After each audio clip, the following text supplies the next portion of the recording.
a chicken sandwich, cheese, caviar sandwiches, coffee, and champagne. Would you like anything?"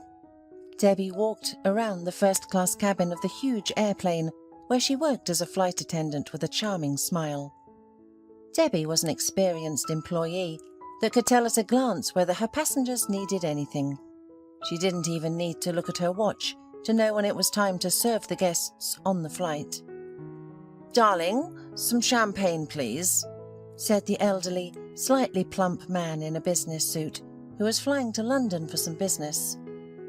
He sat by the window and was reading the latest newspaper when Debbie was walking down the aisle, pushing a trolley loaded with snacks and dishes. "Of course, just a moment," said the woman with a smile. Then she deftly pulled out a bottle of champagne from the lower compartment of the trolley, took it to the service area, opened it quickly, and poured the bubbly golden liquid into a crystal glass, which she then brought to the businessman. "Thank you, Debbie," said the man, and he went back to reading. Debbie truly loved her job. She had been serving on board an airline for 4 years now and had never regretted her choice. The boundless sky, the beautiful uniform, the opportunity to see other countries, and the diversity of time zones. All of this allowed her to feel free and distract her soul from various current problems, worries and anxieties, of which Debbie unfortunately had plenty.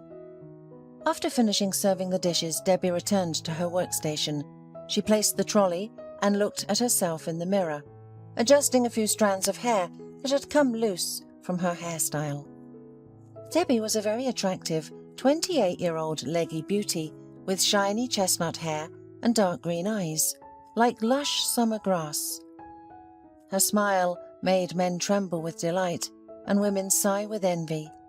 However, there was something about her appearance that caused deep insecurities for the young flight attendant.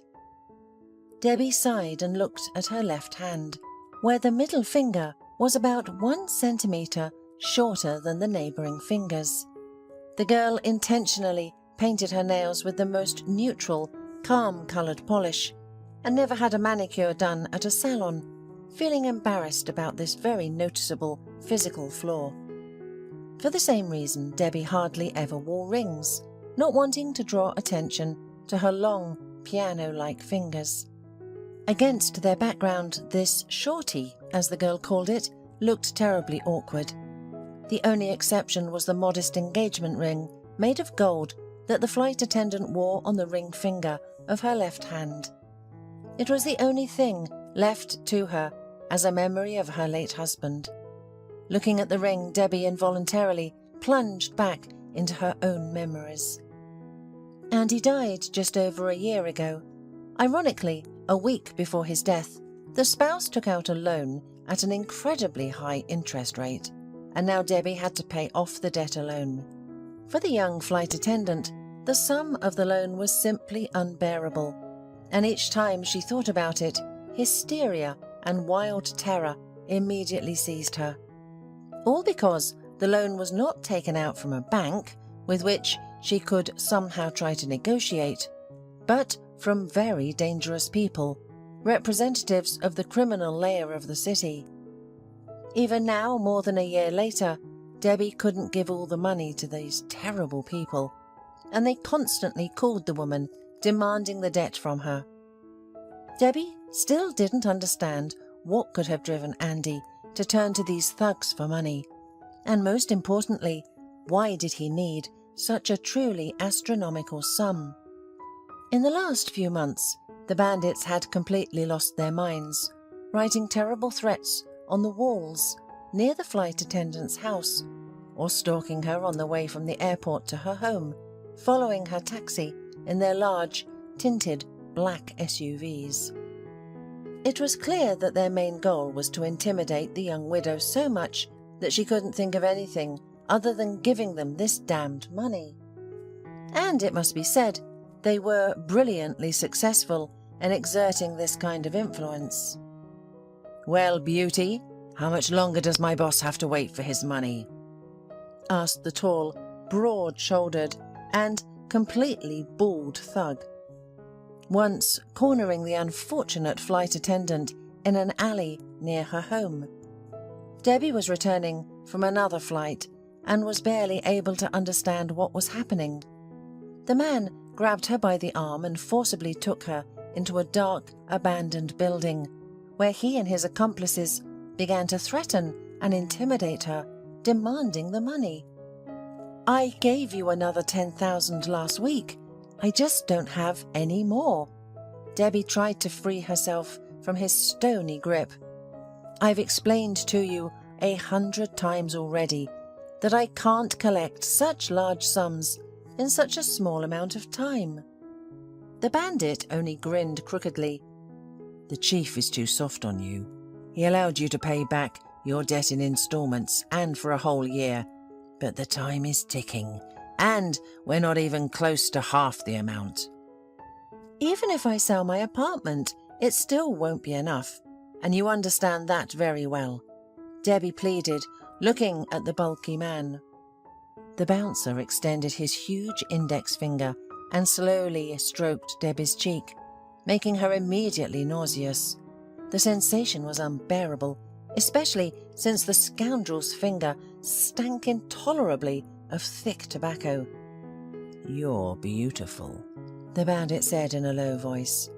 "The chief asked to tell you that if you don't have the whole missing sum in your hands by our next meeting, he will allow you to return the debt in another, much more pleasant and easier way." The man smiled lecherously, and Debbie's heart immediately sank. "No, he wouldn't dare," she said, looking at the scoundrel with unspeakable horror in her eyes. "I'll report you to the police, and you'll all go to jail." Instead of answering, the scoundrel laughed loudly and struck Debbie in the stomach with such force that she felt like she had been blown out of her mind. Bent in half, she gasped for the cool autumn air, but oxygen stubbornly refused to penetrate her lungs, burning with pain. "Don't try anything," growled the thug. "If you say one word to the cops, we'll give you such an adventure that you'd wish you'd never been born. Do you understand me?" The man grabbed Debbie by the chin and forced her to look into his small eyes, swollen with anger and hatred towards women. "Got it?" he shouted once more. "Yes," the stewardess replied weakly, writhing in fear and pain in his arms. "Tell me, how much time do I have?" "That's a different conversation," said the bandit, almost good-natured. He then set the girl on her feet as if she had weighed nothing at all, and continued, "You should have started solving the problem constructively. None of this would be happening to you right now." Debbie gave him a look of physical contempt from under her brow and leaned carefully against the wall of the house. Meanwhile, the man took out a small diary and marked a date with a pencil. Debbie stood holding her stomach and looked at the scoundrel, waiting in silence. "You have 2 weeks, he finally said, and with a thud he closed the diary. "If you don't collect the rest of the money in that time, get ready to meet my boss. And I assure you, you better be nice to him, or we'll sell you into slavery to the Turks. They love girls like you there." He smiled at Debbie with a predatory grin, like that of a jackal, before slowly getting into his black SUV and disappearing into the night. As soon as the car drove away, Debbie was seized by despair so intense that she was ready to tear out her hair. Sobbing hopelessly, she made her way up to her apartment, holding onto the railing to avoid falling. Debbie didn't know where she could get the rest of the money. She realized that even if she had asked her superiors to borrow it, it was unlikely that the airport would be able to meet her needs.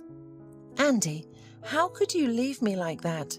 Debbie cried, looking at the photo of her late husband in a funeral frame. "Where can I get money now? God, I can't even imagine what they might do to me." Andy Heslin was a businessman who made a decent income from various entrepreneurial activities, ranging from trading products at the city market to running a network of production for the manufacture of doors. Andy was ready to spend 24 hours a day at his company, seeking to control every process. But unfortunately, he invested a lot of money and time in his companies, but he was wrong about people every time. And recently, cunning managers managed to somehow steal from the businessman's company.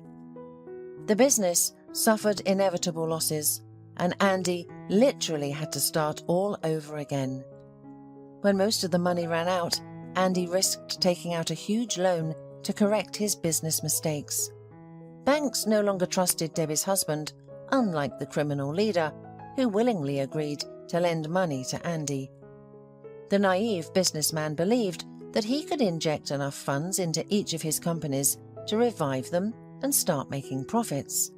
And from that profit, Andy planned to pay back the debt. But fate decided otherwise. The most amazing thing was that despite her husband's business failures, Debbie still loved him with all her heart. Andy was smart, gentle, kind. In short, the most perfect man in the world. And Debbie mourned him terribly. Even now, after so much time had passed, she couldn't fully believe that he was no longer by her side, and that his car would never stop again by their home. Debbie was upset by the fact that they hadn't been able to have children during their 2-year marriage. If she had a son or daughter from Andy, then perhaps she would have coped with all this much easier. No, I'm wrong though. The flight attendant shook her head to herself. Given the history of this debt, who knows what danger the child could have been exposed to? Perhaps it was better that I didn't have time to give birth. Remembering how her husband had died a terrible death, Debbie shook her head sadly every time. God forbid anyone, even enemies, to have such a terrible end to their lives. Andy went to a country guest house for the weekend. He told his wife that he wanted to be alone for a while, to think about his life, about how to better manage the money he received from creditors. Debbie offered her husband to go with him. However, Andy politely refused. Don't worry, Debbie. Just think, what would you do there? You just got back from a flight. You need to rest. And I'll fry kebabs and make strong tea. I will be watching the mountains and thinking about how to save my business. A worried shadow flickered across Debbie's face. She felt that it would be better for him not to go anywhere alone. Andy, I'm scared. Debbie honestly admitted it to him. These people, and especially Mr. Connor, are real criminals. Maybe he's watching you. Andy just smiled softly. Debbie, my dear, you've read too many books. Mr. Connor is just an ordinary businessman, like me or any other person who runs several large companies at once. Yes, he has some connections with the criminal world in the past, but that was a long time ago. Now his reputation is practically crystal clear. Debbie looked at her husband with doubt. That's it. The key word here is practically. Who knows if he can be trusted? You talk about him as if he's the kindest person, but that's far from the truth. How many bad things did he do in the past? Andy turned away from his wife irritably. Don't start, please. If you believe anything they say in the news, you'll soon develop paranoia. Besides, Mr. Connor is only a witness in those cases. Come on, Debbie. Let's not discuss the past of my business partner and creditor, okay? Debbie pouted but quietly said, As you wish, Andy. But I just want my husband to live many happy years with me. But you're getting involved in some unpleasant story. The spouses quarreled that evening because of that unfortunate loan, because Debbie didn't want to let him go alone out of town. However, Andy was always stubborn by nature, so he didn't listen to his wife, packed his sports bag, and left for their country house the next morning. Debbie was very nervous all day, and as it turned out, not in vain. Closer to the evening, Andy stopped answering completely. She felt that something terrible had happened. However, she continued to wait and believe until the end that it was all just her own imagination. Debbie only realized that her intuition had not failed her when her husband did not return home the next morning. Andy's phone was off, and an unpleasant shiver ran down her spine. God, please let him be alive. As soon as the young woman thought that, her phone vibrated, announcing an incoming call. The number was unknown, so Debbie's heart immediately sank. "Hello?" she answered, her voice trembling with excitement. "Mrs. Heslin?" asked a male voice. "This is Captain Perez. I have sad news for you. Your husband, Andy Heslin, died last night as a result of a fire that broke out in your country house." Debbie's legs buckled, and if it weren't for the sofa next to her, she would have fallen to the floor. Debbie pressed her hand to her lips, trying to stifle a groan. "How?" she managed to whisper. "The experts have determined that it was an accident," the policeman explained. "Apparently, your husband didn't pay attention to the container with the ignition fluid, and it exploded." "What? No, it can't be," protested Debbie. "My husband was always extremely careful and cautious. He would never leave the liquid near the fire." The captain grunted slightly irritably before answering. "Mrs. Heslin, I am only saying what has been confirmed. Facts are facts and you can't argue with them. Your husband was grilling kebabs on a barbecue, and the barbecue was in the garage under the roof. Apparently, a spark from the coals hit the container of fluid, and then the fire spread throughout the house." "So, our house burned down too?" the young woman asked incredulously. The policeman sighed loudly and answered in the affirmative. "Your cottage is surrounded by a forest on 3 sides. This created the most, favourable conditions for spreading a fire. The fire spread from the garage to the interior of the house, and everything burned down to the ground. I'm sorry. I understand that it's difficult for you to accept the fact of your husband's death and the complete destruction of your country house, but what happened was just a series of unfortunate circumstances." "I wanted to go with him," Debbie sobbed into the phone. "I wanted to be there with him." "Please calm down," the captain said softly. "If you had been there with your husband, you would have died just the same. There would have been no chance for both of you to survive. I understand that this is a weak consolation for you right now, but at least you are still alive." After that conversation, Debbie couldn't close her eyes and spent the whole night staring at the ceiling. She didn't want to believe that Andy was gone. This death, so terrible and absurd, seemed very strange to Debbie. The carelessness that the policeman spoke of was completely uncharacteristic of her husband, and ultimately, Debbie began to suspect that Andy had been killed precisely because of the money borrowed from Mr. Connor. The funeral of her husband was very modest, as there was nothing left of Andy, and they had to bury an empty coffin in the ground. Debbie couldn't sleep for almost a month, repeatedly returning to thoughts of her husband's death. The only thing that helped her distract from all this was her work. And Debbie continued to fly one flight after another, hardly noticing how the dates on the calendar passed by quickly. And then the threatening calls started, and the woman found out that she would now have to pay off the loan for her deceased husband. At first, Debbie thought that she would give them the bag of money that Andy brought from them on the day of the loan. However, after searching the entire apartment and checking all the accounts, Debbie came to a terrible conclusion. The money was nowhere to be found. That's when she remembered that her husband had gone to the country house with that same bag. So, the woman thought to herself, probably Andy wanted to hide the money at our summer house, and they probably burned in that monstrous fire. Debbie felt her soul freeze with fear. She couldn't imagine how she would be able to pay such a huge sum to the gangsters. Risking her own life, she asked to meet with Mr. Connor. When she was brought to his mansion, Debbie thought she wouldn't come out alive. However, the man, seeing the beautiful wife of his deceased borrower, immediately softened his anger and gave Debbie a deferment for a year. The deadline was approaching, and the poor woman had not been able to pay even half of her debt.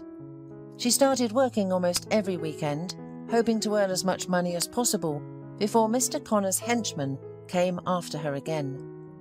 Debbie grew up in a village. Her parents were simple but honest people who loved each other. Her father worked as a forester. Despite his solid age, the man was still full of energy and could easily take long walks in the forest. Her mother worked in the village post office, delivering letters and newspapers to all the residents of the old settlement. As long as Debbie could remember, there had always been love and understanding in their home, and her parents raised her solely by their own example, trying to be a kind of role model for their daughter.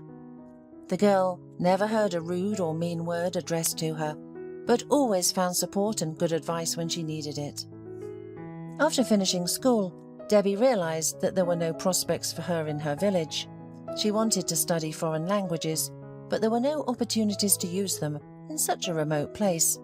Besides, Debbie had a dream that she initially feared telling even her parents. Since childhood, Debbie had been fascinated by the sky. She could spend hours admiring the airplanes' traces in the sky, wondering what was inside them. The flying machines looked small from below and huge when seen up close. The girl's parents had never flown on airplanes, and Debbie had never been even to the sea. That's why her passion for travel, coupled with the opportunity to rise above the ground and clouds, gave birth to her passionate dream of becoming a stewardess. Nevertheless, her father and mother understood that their daughter needed an education and allowed her to go to the city with a calm heart. Debbie thought that studying languages was a priority for her currently, and then, as soon as she settled down in the capital, she would think about a career as a flight attendant. After graduating, Debbie became a certified translator in 2 languages, Chinese and Spanish. This opened the doors to a world of high-paying work for her. The first time, the girl worked as a secretary referent with translation functions in a very prestigious media company. Debbie rented a beautiful apartment in the city and felt absolutely great, but she still sometimes dreamed of the sky and a stewardess uniform at night. After working for that company for about 2 years, she realized that she could no longer ignore her dream. It was then that Debbie finally decided to try to enroll in stewardess courses. The girl studied diligently and crammed the necessary material for days, ignoring parties and walks with friends. But the result of her efforts was accurately what she wanted. Debbie passed the final exam and got the opportunity to get her dream job. Fortunately, she always had good health, and her incredibly attractive appearance allowed her to easily pass the unofficial face control, which was an integral part of getting this job. On her first flight, Debbie felt an incomparable delight. Her feelings overwhelmed her, and unable to withstand their pressure, she even quietly burst into tears when no one was looking. Her oldest secret dream had come true. And for the first time since graduation from the institute, Debbie felt at home. On one of the flights, the girl met Andy. The young man was 3 years older than her and was flying to another city for a business deal. They both felt that they liked each other. However, decency made them wait until the end of the flight. Only then did Andy approach the young, beautiful stewardess and invite her to dinner at a restaurant. "Please, don't refuse." Andy looked at her with a silent plea in his eyes. "I know it may seem strange to you, but as soon as I saw you, I knew. I just had to try to get to know you." Andy's embarrassed smile accompanied his words. Debbie was overwhelmed with incredible emotions at that moment. She could not have imagined that she would be fortunate enough to meet someone whose soul would be like the other half of her own.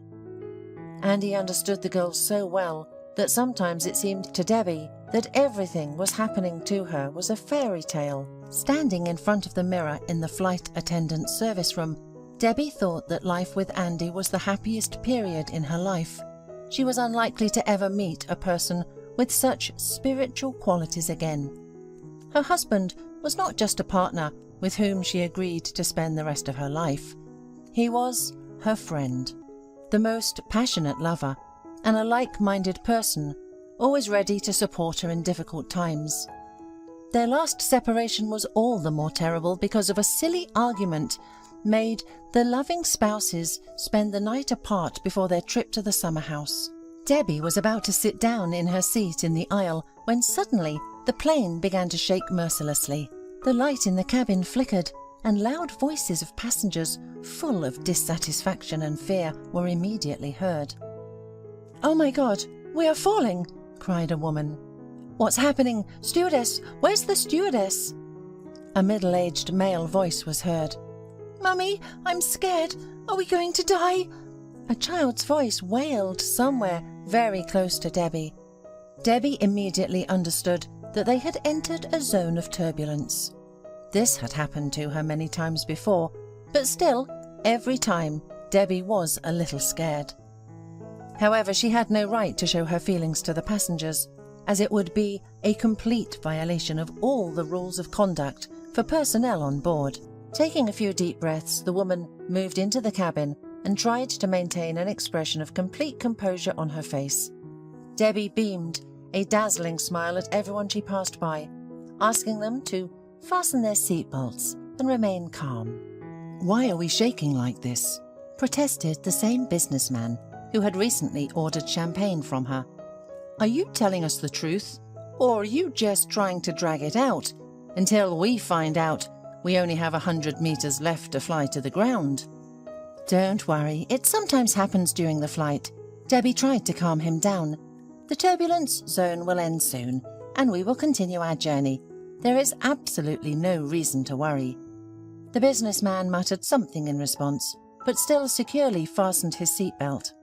A little further, Debbie noticed a beautiful lady of about 50. The woman was dressed in an expensive coral suit and held a luxurious cream-coloured leather bag on her knees. Debbie immediately realized that the woman was wealthy. Her manicure, hairstyle, and beautiful shoes from the latest collection of a famous fashion house spoke for themselves. However, no matter how much money she had, the woman was, first of all, a passenger, and like all passengers on this flight, was experiencing genuine fear at the moment. Currently, when the stewardess reached her seat, the plane shook violently again. The lady screamed loudly and dropped her bag on the floor.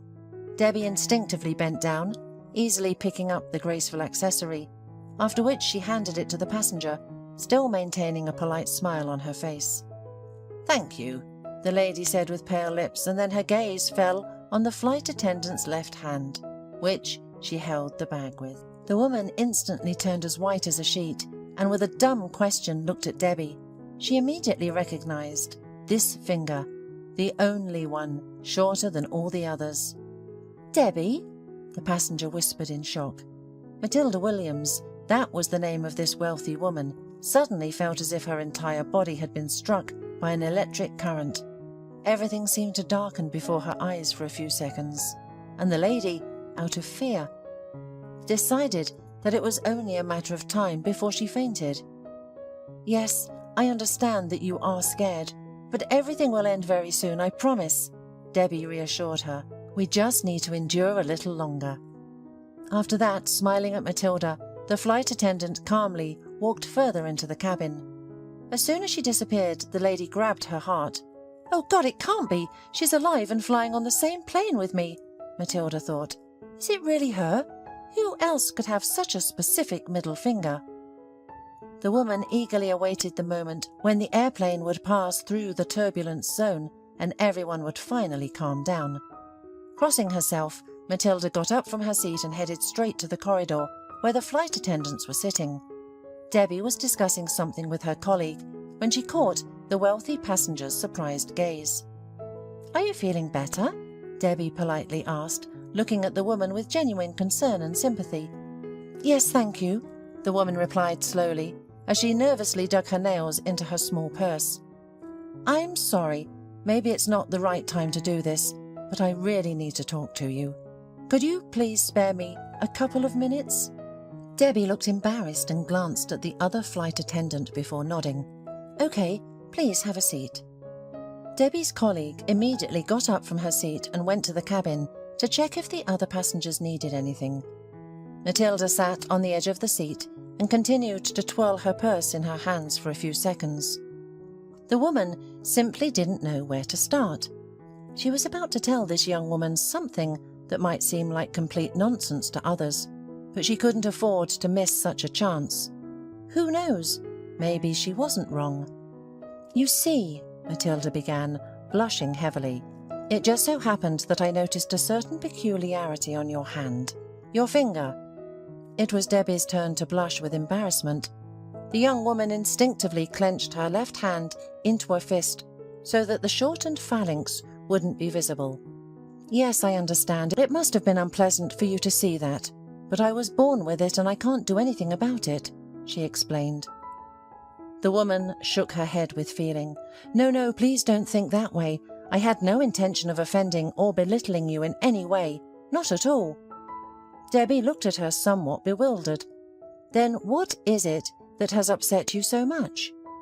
Matilda took a deep breath and then decided to tell her. "You see, many years ago I lost my daughter. She was only 3 years old at the time. My husband, her stepfather, was driving her to another city, and they got into an accident. My husband couldn't control the car, and it went off the road. When Oliver came to his senses, the child was nowhere to be found. He, being injured, searched the surrounding areas but never found her. She just disappeared without a trace. Even now, 25 years later, memories of her lost child caused Matilda almost physical pain. The deep maternal wound in her heart never healed, and every word spoken aloud about her daughter was like a cutting knife for the woman." The lady wiped her tearful eyes with a handkerchief, but Debbie's face showed only sympathy and confusion. "I really sympathize with you," Debbie sincerely said, "but forgive me for being rude. I really don't understand how I can help you." Matilda smiled weakly. "Your name is Debbie, right? Debbie?" "That's right," the flight attendant nodded. "Debbie Heslin, formerly Yacht Seaver. But how does that relate to your story?"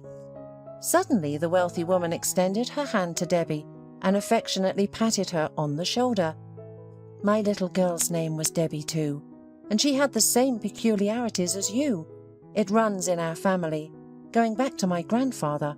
One of his fingers was shorter than the others, and then it was passed down to my daughter through the generations." Matilda looked at Debbie, crying and smiling at the same time through her tears. When it dawned on the flight attendant what she meant, it was as if the world around the young woman had wobbled, and the turbulence was no longer relevant. "Are you saying that you think I could be your daughter, lost over 20 years ago?" The wealthy woman slowly nodded her head and said, "I don't just think so. I'm sure of it. Everything fits. Your name, your age. Debbie, how happy I am to have found you and to know that you're alive." In a burst of emotion, Matilda couldn't help but try to hug Debbie. However, the flight attendant gently stopped her movement. To say that Debbie was stunned by what she had heard would be an understatement. "I'm sorry, but don't you think it could just be a coincidence?" Debbie looked at Matilda with doubt.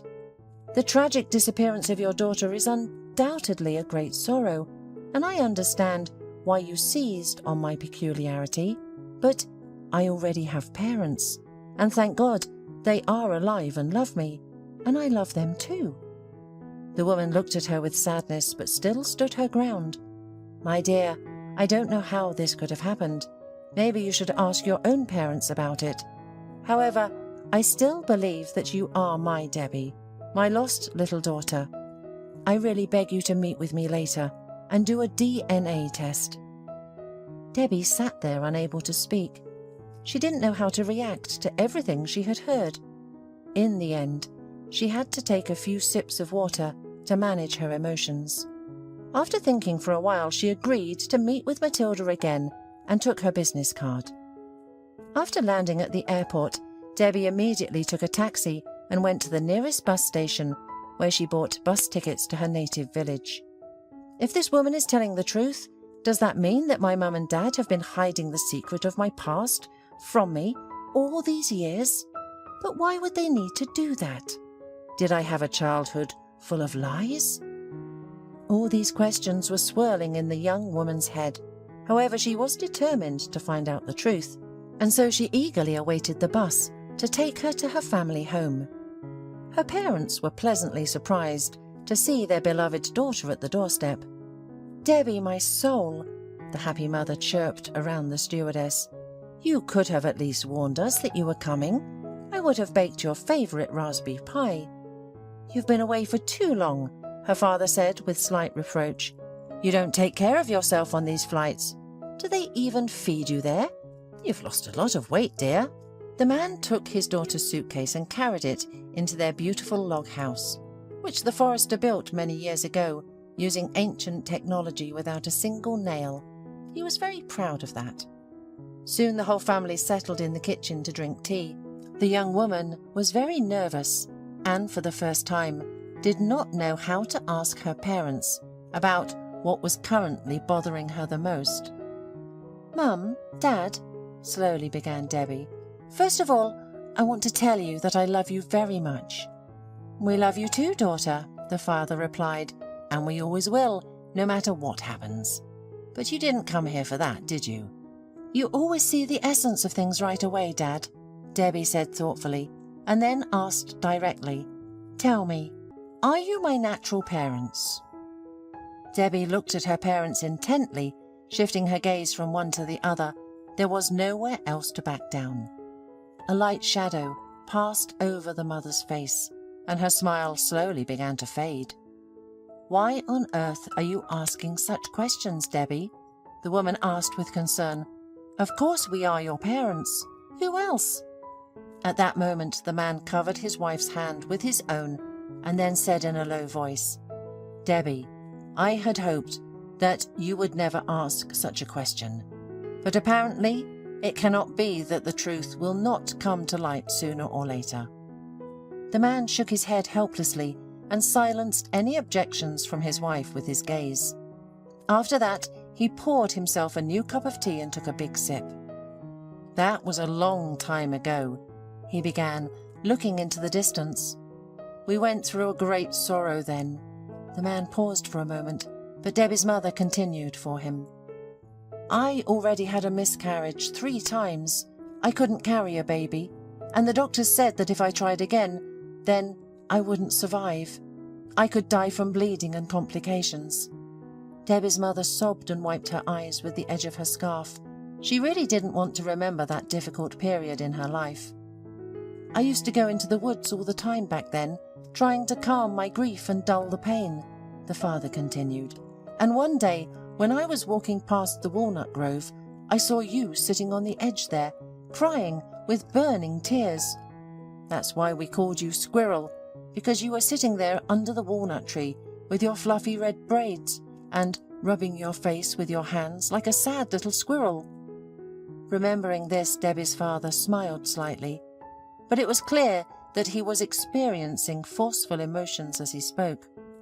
And although not a single muscle twitched on his face, the father's shoulders trembled with soundless sobs that he was trying to suppress with all his might. "You were only 3 years old then," the mother explained. "Your father picked you up in a bundle and brought you to our home." The woman smiled sadly, looking at her daughter with tenderness. "I remember thinking back then that the Lord had finally taken pity on me and sent you to me. You were so weak, with a huge scratch on your forehead, and you kept calling for your mum, and you cried endlessly." Inside Debbie, everything seemed to turn upside down. So that woman on the plane could really be her mother. The very thought of it did not settle in her mind. "But how did you manage to hide my appearance from everyone? You and Dad basically kidnapped me, Mum," Debbie protested, although tears of regret and understanding were already glistening in her eyes. Her mother shook her head and squeezed her husband's hand a little tighter. "We didn't kidnap you. We found you. Those are entirely different things." A mother's jealousy flared up in the woman's eyes. You were left in the woods and you were wounded. That woman was a cuckoo, not a real mother." The father patted his wife's shoulder, trying to calm her down, while his daughter spoke up. "We gave all our family golden savings to our then chairman so that he would help us to get documents for you. That's how you became our daughter." Debbie sat before her parents, looking at them with sadness and love at the same time. She understood perfectly well what had driven them to such a desperate step, but it didn't make it any easier. "And how did you find out that we had adopted you?" the father asked, squinting. "We didn't tell anyone about it, and hoped that this secret would die with us." Debbie looked at her parents and realized that they really knew nothing about her biological mother. She told her parents about the wealthy lady, showing them her business card. The father carefully examined the card and then calmly said, "Daughter, if you think it's the right thing to do, you can meet this woman. We have no right to stop you. You are an adult, independent person now. But if you suddenly become disillusioned after finding out the truth, know that your mother and I will always be there for you, and nothing will change for us. It doesn't matter whether we share the same blood or not. We will always be your parents." In gratitude, Debbie hugged her mother and father tightly. "Thank you," she whispered. "I have the best parents in the world." After staying with her parents for a couple more days, Debbie returned to the city. She wanted to meet Matilda and ask one of her colleagues to replace her on the flight. When Matilda learned that Debbie was willing to take the DNA test, she was overjoyed. A few days later, the test results arrived, and, to Debbie's huge surprise, her new acquaintance was right. She really was her biological mother. Learning this, the rich woman immediately invited Debbie to her house. When the luxurious car brought Debbie to Matilda's estate, the young woman could not contain her admiration. She had never in her life seen such luxury and style that literally squeezed into every piece of furniture and magnificent green garden of a mansion. She was led into the living room, where her biological mother greeted her. Matilda looked very excited, but charming. She was wearing a long silk jacket without sleeves and a spacious linen blouse, which, combined with matching trousers and a light blush on her cheeks, made the lady look visibly 10 years younger. Debbie was once again amazed by her elusive sense of taste in clothing. "Debbie, I'm so glad you came, dear," the woman exclaimed, throwing her hands up. "Oh my God, I can't believe I finally found you after so many years." Matilda hugged her, and Debbie felt it would be wrong to reject this heartfelt embrace. It wasn't that Debbie was uncomfortable with the display of parental affection from Matilda. In fact, she still couldn't get used to the idea that it was this woman, not her mother from the village, who gave her life. "Let me introduce you to someone," said Matilda, as she led her daughter into a cozy little room where a presentable-looking man in a business suit sat in a wide leather chair. Upon seeing Debbie, he immediately stood up and extended his hand in greeting. "I'm Oliver," the businessman introduced himself, and he cautiously shook the guest's hand. "You probably don't remember me, Debbie." Debbie shook her head and looked at her mother questioningly. "This is your father, Debbie," Matilda said, almost crying with happiness. "Oh," was all Debbie could say. She scrutinized Oliver's features but saw no resemblance to herself. Then, when they went to the dining room to have tea, Oliver behaved strangely. He was nervous and smiled widely, but his smile was insincere. "If you only knew how scared I was then, what I went through when I woke up and saw that you weren't around," her father told her. "I woke up and the car was already on fire. I got out of the car, but with great difficulty. My leg was badly hurt. I thought maybe you had hidden somewhere near the road because you were scared. But as soon as I moved a few meters away from the car, it exploded." The man spoke very emotionally, but kept looking at his newly found daughter as if he wasn't happy about her return at all. Of course, Debbie had no idea that Oliver wasn't her biological father. He married her mother when she was already 3 months pregnant with her first husband, who died in an accident in a neighbouring city. Arthur Clarke, Debbie's real biological father, had made a deal with very unreliable partners who eventually arranged his death at a large residential complex construction site. Oliver Williams, a longtime friend of the Clarke family, had been supporting the grieving young widow for many months. In gratitude, Matilda began to invite him to her home more and more often, and eventually married him. In reality, Debbie's stepfather had hated her since childhood.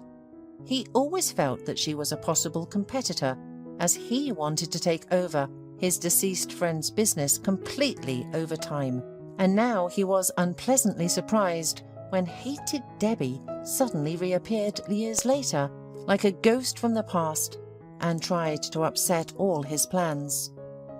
The most unpleasant thing for the businessman was that his wife was seriously considering bringing her daughter into their business. After the first meeting, Matilda started to invite Debbie to her house more and more often, and Debbie was of course happy to learn more about her past and get to know her biological mother better. At the same time, the young woman did not perceive her father at all, as if she felt he was not her real father. Matilda never said anything to her daughter about it, hoping that Debbie and Oliver's misunderstanding would disappear over time. "Matilda, dear, forgive me, but I don't understand why you're so fixated on the idea of Debbie becoming a full-fledged shareholder. After all, so much time has passed, and her profession is entirely different. She won't be able to become a decent business lady from a stewardess." "Excuse me for being so blunt," said Oliver. Matilda looked at her spouse with bewilderment. Debbie is a descendant of the Clarkes. She was raised by entirely different people, rural people, but that didn't stop her from graduating from school and college with honours. She knows 2 foreign languages perfectly. I'm certain that once she learns a little more and delves deeper into our business, our genes will definitely take their course." Oliver was beside himself with rage. He was at a loss for words, but he was not going to leave it at that. He began to think about how to get rid of this old thorn in his side. The point was that he already had his own trusted people in his wife's company, with whom he had been quietly engaged in fraud and embezzlement for a long time. They laundered money through third-party projects and transferred it to their personal foreign accounts. Oliver planned to fully subordinate the entire board of directors to himself to control all the resources alone. However, for this to happen, he needed to make sure that Matilda would not suspect anything. With the appearance of Debbie in their lives, Oliver's plan risked falling apart, and he intended to do everything possible to ensure that his stepdaughter never touched the inner workings of her mother's company.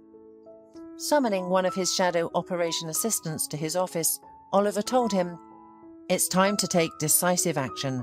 This little stewardess is already planning to do an internship with our company. I need you to finish what I couldn't do many years ago." Oliver looked closely at the assistant and he turned pale, realizing exactly what the boss wanted from him. Then Oliver continued, "I set up that accident when I almost crashed with my adopted daughter. I thought I'd get rid of her while she was still little, and all the problems would be solved. For so many years I hoped that she disappeared somewhere in the woods and would never be heard from again. And now she has appeared and wants to try her hand at her mother's business." The assistant, listening to Oliver, swallowed in fear. He never thought that he would be asked to commit the most terrible crime that could exist in a civilized society. It was already beyond the pale. "I can't allow her to ruin everything that I have been collecting bit by bit for so many years. After all, I even brought her father, Arthur, into contact with those companions to eliminate him and so that Matilda would not find out anything. And now I have to do the same thing with her daughter." Oliver looked pointedly at the man standing before him. "But don't worry, I've thought of everything in advance. The day after tomorrow, I'll schedule a meeting in the park. In the evening, I'll say I want to talk to her without witnesses and discuss some prospects in our company. And then, you understand perfectly well what you need to do. Just make sure everything looks like a simple robbery. I don't want to be the first to be suspected." The assistant, though not happy with such a terrible task, agreed. What else could he do? After all, he was a person under duress. Debbie agreed to meet her stepfather without any ulterior motives, not knowing what terrible fate he had in store for her. Late in the evening, when the deserted space of the park was illuminated only by the weak light of evening lanterns, Debbie stopped near the agreed-upon meeting place with the businessman. The young woman did not suspect that Oliver was not her biological father, so she did not sense the danger emanating from him. Anyway, she explained their disagreements about her possible work in her mother's company by saying that they had not seen each other much in recent years. Debbie waited at the meeting place for at least half an hour before deciding to call Oliver. To her surprise, the mechanical voice on the other end of the line told her that the subscriber was out of range. "Strange," she said aloud, and she was about to go home when someone grabbed her from behind and covered her mouth with their hand so that she couldn't make a sound. "Stand still, otherwise I'll cut you like a sheep." She heard a male voice behind her, which seemed very vague to Debbie, but was still familiar. However, when the robber turned the victim to face him, Debbie's horror knew no bounds. The criminal turned out to be her ex-husband, Andy.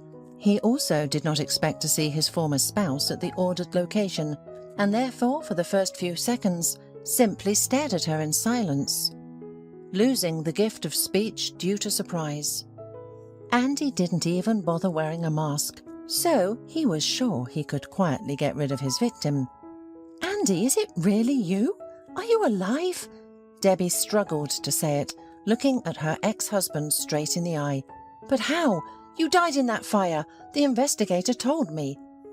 "Debbie," Andy interrupted her, still holding the woman in his steel embrace.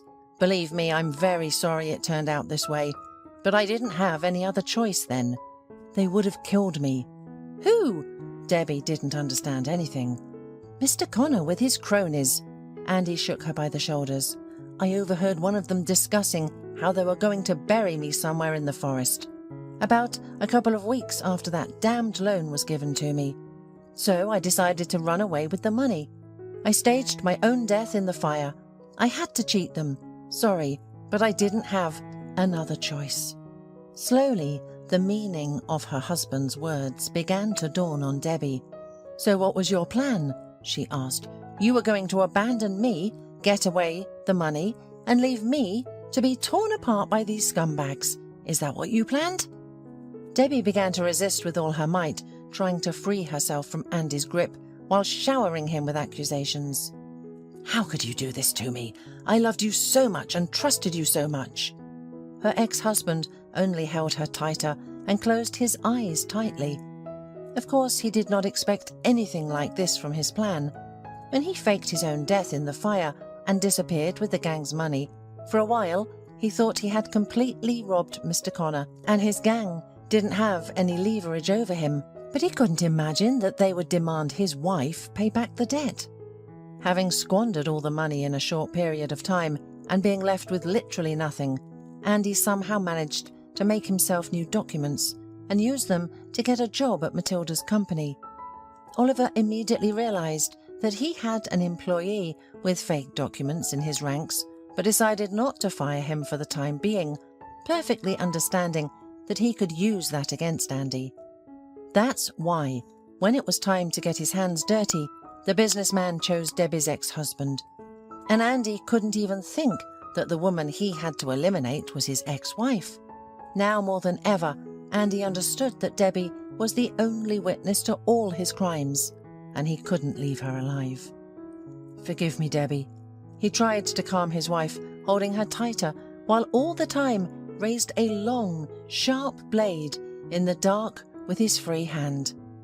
"It's all going to end now," he said meaningfully, and he was about to plunge the blade into the woman's body. But at that moment, someone suddenly knocked the knife out of his hand with a strong movement, turning her hand 180 degrees. The villain screamed in pain, and Debbie managed to free herself from his choking grip finally. She watched in horror as a homeless man in ripped jeans and an old jacket tried to twist her ex-husband's arm. "Call the police, quickly," he shouted to Debbie, and she noticed that her saviour was not much older than Debbie. She didn't have to repeat it twice, so Debbie immediately dialed the short number, and a few minutes later the police arrived to arrest the scoundrel. The homeless guy gave his testimony. He had been sleeping on a bench nearby, June weather permitting, and then heard a woman screaming and immediately rushed to help, knowing that the park was not safe in the evenings. In the end, the police arrested Andy, and he confessed without any qualms during questioning that Debbie's stepfather had organised the entire assassination attempt. At that moment, a shocked Matilda learned about her daughter's loan and her husband's terrible intentions, and Debbie herself learned that Oliver was not her biological father. Then a special police operation was carried out, and Mr. Connor and all his gang were caught red-handed. After resolving all her problems, Debbie went back to the park to find and thank the homeless man who saved her life.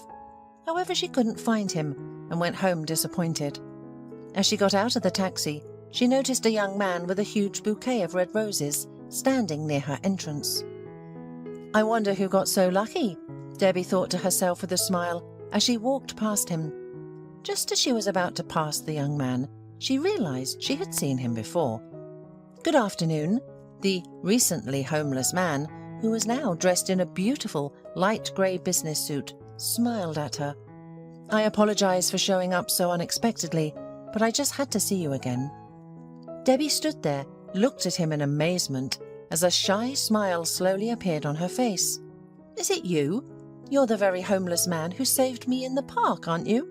Why are you here, and looking so amazing?" the guy joked. "Yeah," Debbie laughed sincerely. "That's exactly what I wanted to say." The man, whose name was Glenn, explained to her that he actually worked as a psychologist, solving the emotional problems of successful businessmen and showbiz stars. He was brought to the park by his professional needs.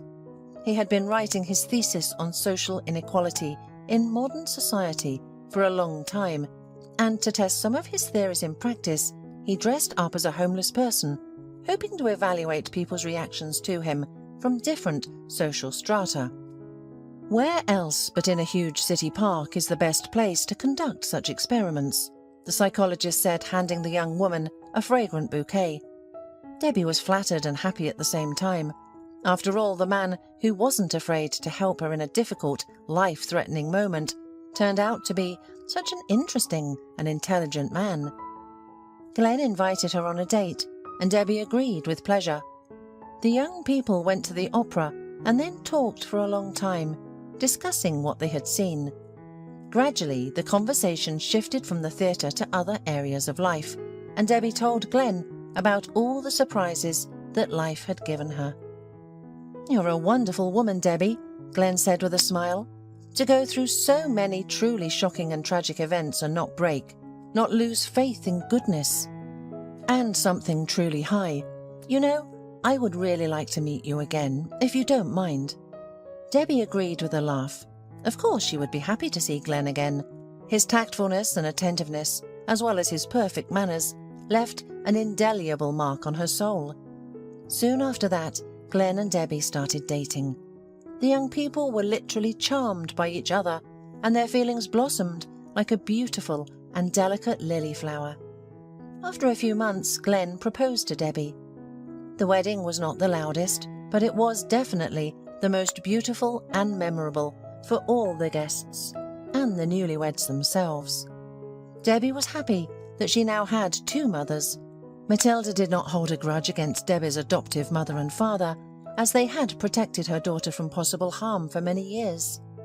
A year later, Debbie gave birth to a beautiful daughter. Debbie stopped flying and focused on her family, while Glenn continued to work as a psychologist and later successfully defended his research, improving his qualifications and confirming his first-class professional level. Now Debbie and her family have many years of serene family happiness, security, and peace of mind ahead of them.